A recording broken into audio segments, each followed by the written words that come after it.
Dit stop, ça suffit.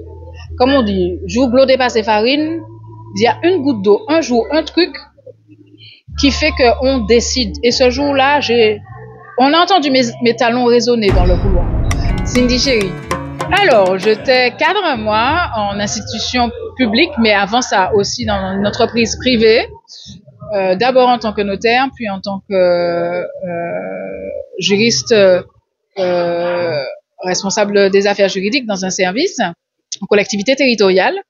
Et c'est vrai que voilà, j'ai vécu des situations très difficiles qui ont amené des situations de harcèlement moral à chaque fois, voire même physique en termes d'agression. Et c'est vrai que ça m'a fait réfléchir sur ce que je voulais, sur le fait qu'on n'est pas au travail pour souffrir.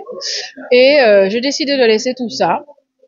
J'ai terminé mes contrats, par contre je ne suis pas partie comme ça. Oh non, j'ai trop de fierté. Donc j'ai terminé mon contrat à chaque fois. Et après j'ai dit que je prends une année sabbatique. Et puis finalement ça n'a pas été qu'une année sabbatique.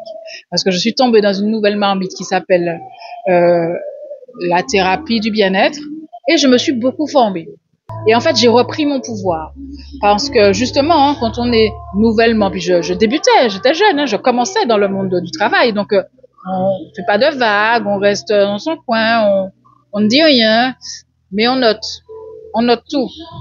Et c'est vrai que le manque de soutien de la hiérarchie aussi a contribué au fait que je me dise que c'est pas ça. Pas du tout ça. On n'est pas au travail, même si on a une charge, mais on doit pouvoir se lever le matin et avoir envie d'aller travailler, pas le contraire. Et du moment où j'ai dit stop, eh ben un jour j'ai ouvert le France-Anti et puis j'ai trouvé cette technique. Et je me suis dit tiens, je vais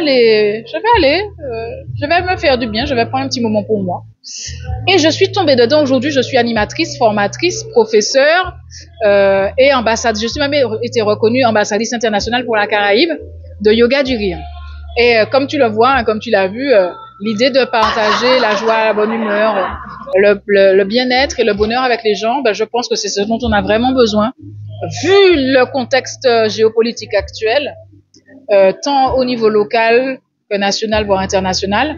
Et c'est de se dire que on a tous une mission sur Terre et que ma mission, c'est d'apporter de la joie et de la bonne humeur aux gens, en tout cas de les aider au travers des autres branches de mon cabinet, hein, comme je t'ai dit, le coaching, le consulting, la formation, l'événementiel, la facilitation. Ces 5 branches d'activité me permettent justement de solutionner les problématiques de mes clients, d'apporter justement une voie, une vision pour les gens qui se sont perdus, et puis surtout ce petit grain de folie et d'énergie qui me permet d'animer des sessions de yoga du rire. La réponse, elle est beaucoup plus longue que le yoga du rire. La réponse, c'est mon livre sur la santé intégrative, où je prône 14 solutions alternatives pour prévenir le stress et 14 autres solutions pour prévenir la dépression. Et donc, tu as tout ce qui m'a été utile, que j'ai cherché, où je me suis formée. Et en fait, dans le livre, je n'ai sélectionné que les techniques, les pratiques que j'ai utilisées d'abord sur moi. Et quand j'ai vu que ça fonctionnait, quand je me suis formée pour ouvrir mon cabinet, après, je les ai utilisées sur mes clients. Et on a vu que ça fonctionnait. Et aujourd'hui, le livre synthétise justement les 28 solutions que j'ai testées doublement, qui fonctionnent et qui m'ont permis de sortir du stress, de la dépression, de l'anxiété, mais surtout aussi du burn-out. Et il faut comprendre que j'ai décidé d'écrire ce livre pour justement dire aux gens, j'ai pu le faire, malgré tout ce que j'ai subi, vous pouvez vous en sortir aussi. La preuve. J'ai trouvé ma mission de vie, surtout ma mission de vie. Mais elle n'a pas changé en réalité. C'est ce que je dis tout le temps. Ça fait 12 ans que je dis la même chose. Ma mission de vie n'a pas changé du temps où j'étais juriste. C'est servir l'autre. C'est lui apporter des solutions dans ses problématiques. C'est lui donner justement cet espoir, cette résilience, cette capacité de se dire qu'il peut le faire, qu'il va le faire, que je vais l'accompagner pour le faire. Et ça se traduit au niveau de l'individu, comme du collectif, comme de l'administration, comme de l'entreprise, comme de l'association. Prenez très grand soin de vous. C'est ce que je dis tout le temps. Quand on prend soin de soi, on sait décider ce qui est bon pour nous ou pas. On sait dire stop, ça suffit. On sait dire je sors de là. On sait dire j'arrête cette relation. On sait dire je veux autre chose de mieux pour ma vie. Et on sait prendre les bonnes décisions. Mais ça passe d'abord par un état d'esprit, mindset comme on dit vulgairement. Ça passe par un état d'esprit de se dire qu'on mérite mieux, qu'on n'est pas là sur terre pour souffrir, mais aussi qu'on a une mission, qu'il faut qu'on trouve sa mission qu'il faut qu'on puisse aussi savoir ce qui va avec nous ou pas. Et si on sent qu'on n'est pas au bon endroit, pas avec les bonnes personnes, pas dans une bonne situation, il faut sortir de là, prendre ses jambes à son cou le plus rapidement possible pour trouver un endroit, un lieu, une personne qui nous permette de nous sentir bien, d'avoir notre estime et notre confiance en nous, d'avoir une joie de vivre. Parce qu'aujourd'hui, je crois que le temps devient de plus en plus court sur Terre et qu'il faut qu'il soit de qualité.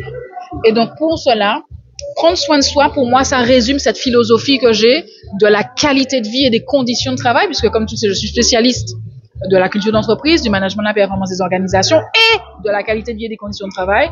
Et mon objectif, c'est d'accompagner justement les organisations, quelles qu'elles soient, pour mettre en place justement des solutions de bien-être, de cohésion et de prise en compte de l'individu au sein du travail, mais surtout individuellement et collectivement, que nous puissions développer de la performance au travail.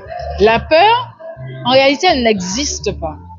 La peur, c'est nous qui la créons au travers justement du prisme qu'on a de nos croyances, de nos enfances, de nos croyances, de nos traumatismes, de nos pensées limitantes, de nos blocages émotionnels et j'en passe, de nos doutes, de nos craintes. Mais justement, c'est de se dire qu'il faut surtout pas l'écouter, parce que si on l'écoute, on ne fait rien. Quand on ne l'écoute pas, on agit. Donc en fait, c'est l'action qui permet de combattre la peur. Il faut trouver la personne autour de vous qui est suffisamment à l'écoute, potentiellement disposée et disponible pour vous aider, ne serait-ce que pour vous écouter, même si elle ne vous donne pas la solution. Mais puis, il faut parfois arriver à déposer son sac pour pouvoir le reprendre plus léger après. Donc, en fait, c'est de trouver la personne autour de vous qui peut avoir ce discours. Votre première mission, c'est peut-être d'écrire pour vous libérer et après de trouver la personne qui peut vous écouter. Quand vous aurez trouvé cette personne, que vous ayez suffisamment de recul et de jugeote pour vous dire « je vais passer à l'action » parce que la seule chose qui combat la peur, c'est l'action. Passer à l'action, c'est une décision. Passer à l'action, c'est décider de vouloir quitter ce qui ne nous convient pas pour aller vers ce qui, je l'espère, et nécessairement ira mieux. Alors, je suis sur les réseaux sociaux, un cabinet Cindy Chéri. Le site internet, c'est cindychéri.com, cindychéri.com. Et vous aurez effectivement accès à pas mal d'informations. Et puis, vous avez aussi possibilité directement sur le site de commander le livre si vous le souhaitez. Et je me ferai un plaisir de vous le livrer dédicacé.